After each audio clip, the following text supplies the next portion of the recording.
Hai, selamat sejahtera kepada Cikgu Chai. Saya Amirul Hamzah bin Abdul Rahman dari kelas kreatif akan mempertentangkan tentang Perjanjian London 1824.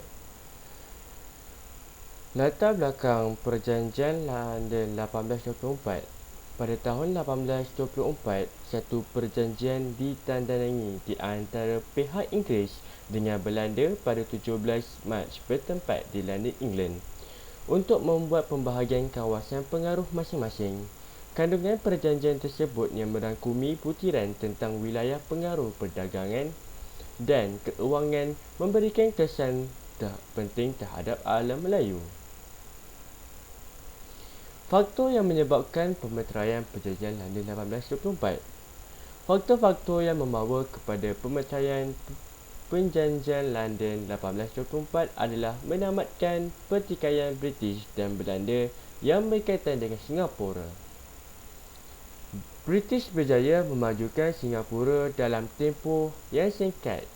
Selain itu, British yakin Singapura menjadi pelabuhan bebas dan pangkalan tentera yang penting di alam Melayu, manakala Belanda mahu mendakwa Singapura yang berada di bawah lingkungan pengaruhnya dan menuntut British untuk berundur diri dari Singapura. Seterusnya, faktor yang menyebabkan pemeteraian ini adalah dasar persahabatan British dan Belanda di Eropah. Persahabatan di Eropah penting kerana kedudukan Belanda berdekatan dengan Britain. Dengan itu, British mengambil pengalaman semasa Perang Napoleon. Perancis menjadikan Belanda sebagai pangkalan menyerang Britain pada tahun 1795. Akhir sekali penyelesaian untuk perdamaian, Belanda dan British mahu mengelakkan peperangan yang pernah berlaku pada abad ke-17 dan ke-18. Belanda tidak mahu terbeban dengan masalah keuangan yang semakin lemah selepas Perang Napoleon. Oleh itu, penyelesaian mesti dilakukan melalui rundingan ke arah perdamaian. Kesan pemeteraian Perjanjian London 1824 terhadap alam Melayu.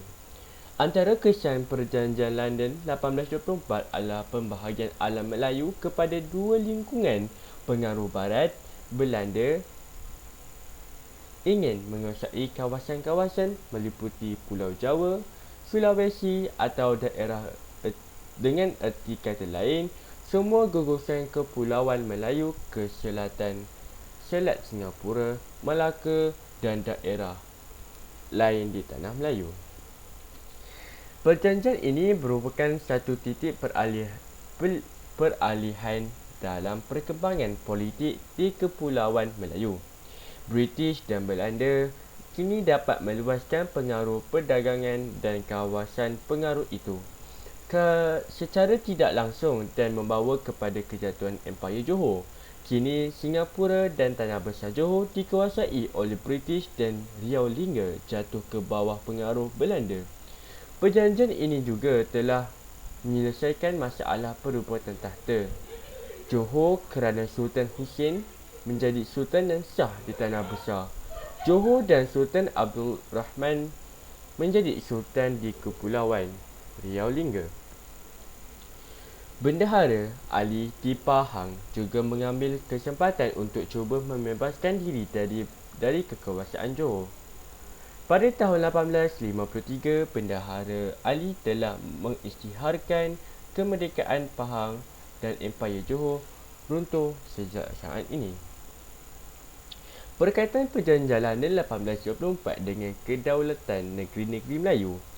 Kedaulatan negeri-negeri Melayu tergugat kesan Perjanjian London 1824 kerana Perjanjian London membelakangkan Raja-Raja Melayu dan pembesar tempatan yang dibuktikan melalui sepucuk surat yang ditulis oleh Bendahara Tun Ali kepada Sultan Riau Lingga, Sultan Mahmud Muazzafar Shah IV, 1841 hingga 1857. Selain itu, Perjanjian London telah mengubah dan memberi kesan terhadap alam Melayu dari aspek pemerintahan dan perdagangan. British menguasai keseluruhan Selat Melaka kerana memiliki 3 pelabuhan setik iaitu Pulau Pinang, Melaka dan Singapura. Seterusnya, Kesultanan Johor Riau telah berpecah kerana kesan Perjanjian London 1824 iaitu terdiri daripada Johor, Pahang, Singapura dan Kepulauan Riau Lingga.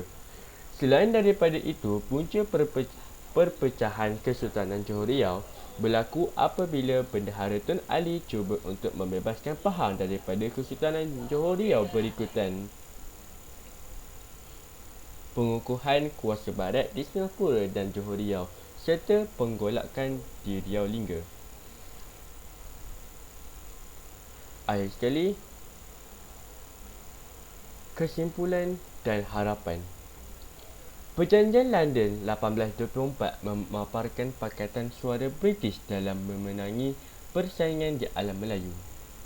British dan Belanda bertindak sewenang-wenangnya tanpa melibatkan Raja-Raja Melayu dengan membahagikan wilayah Kesultanan Melayu yang berdaulat. Perjanjian yang merintis pembahagian alam Melayu menjadi dua buah entiti yang bersaingan kesedaran kepada kita tentang kepentingan mempertahankan kedaulatan negara daripada penceroboh kuasa asing.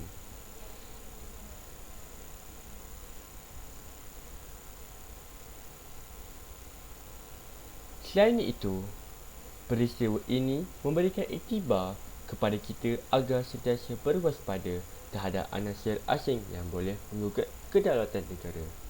Sekian, terima kasih.